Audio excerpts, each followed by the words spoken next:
Okay, so now I'm just going to show you how to do the exercise that's going to work the back chain of muscles. So again, our core is going to be integrated in this exercise, integrated in all exercises. Pelvic floor, abdominal wall is going to work with you, and your breathing is also going to be working with you. But this time we're going to be working the muscle sling that goes from your glutes, so your bum muscles, all the way through to your opposite side lower shoulder muscles, so latissimus dorsi, lower trapezius. And when these muscles engage, they create a little bit of compression over this joint here at the back. So again, providing a little bit more support for that pelvic girdle.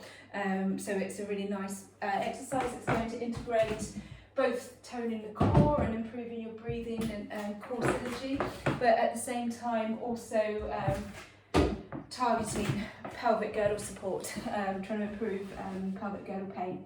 So you would either take a band that's like this, that's already in a loop, or you would get one that's long and not in a loop and tie a knot in it. It wants to be firm enough that when your legs are apart, it feels like there's already a little bit of tension on them. You're in a long sitting position, try not to lay flat, just don't lay flat. And so now what we're going to be doing is putting the feet flat on the ground. When we exhale, we're going to feel the pelvic floor recruit, we're going to feel the abdominal wall recruit, so the bump is going to draw in towards you.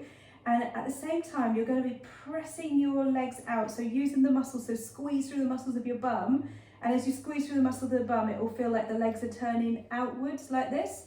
So you're just going to that level where you can feel those muscles engaging and you're matching the strength of the band. So can you see I'm not really moving? I've just gone to that place where I can feel everything engaging, and then I'm staying there.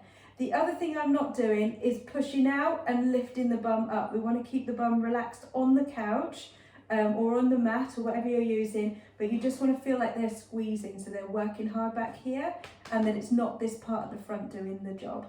Now in the opposite arm, we're going to be holding a weight above the head. So we're just taking the arm up enough that you can feel these muscles here gently engaging.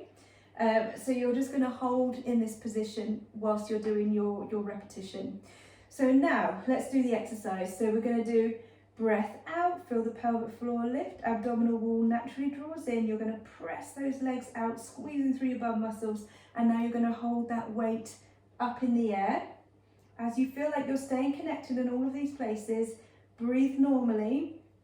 And if you start to feel like one area, so either the pelvic floor or the core, or the muscles of the bum give up, then what you would do is you would just finish that repetition there. So your goal each time is to, over time, to be able to increase the amount of time that you can hold this for. To begin with, it might just be one breath round, it might just, if you're counting by seconds, it might just be a few seconds.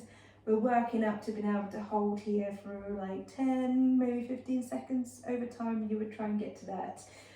And so breathe out, feel the pelvic floor engage, tummy draws in naturally, you're pressing the feet out, squeezing through the bum, making sure it's in the bum muscles that you're doing the work. These thighs are quite relaxed at the front, that arm is just holding up there, and then relax and release. Exhale, pelvic floor recruits, bum draws in towards you, press out into the band, squeezing through your bum muscles, holding that arm nice and high, and then relax and release. Now, I wasn't taking my arm down in between, but obviously you can rest in between each rep if you're starting to find that the shoulder's having a hard time keeping up. Then the way you would self-progress this, if it starts to feel like this is a little bit too easy, is you would just put a bit more motion into this arm. So as you're holding the legs apart and you're feeling the bum engage, you would, instead of just holding the arm in a single position, you would start doing some up and down rows, so that we're getting even more latissimus dorsi activation and a little bit more coordination work, and a bit more protuberance, which is also going to work the core a little bit more. So that's where you would go to with it next. Obviously you're going to repeat with the other hand up, and what we're trying to do is to get between 2 and 3 reps per side. So again, each side you would be aiming for something like 12 repetitions or 15 repetitions, so in total, but you're splitting those down into those smaller sets, so there's a little bit of recovery time in between.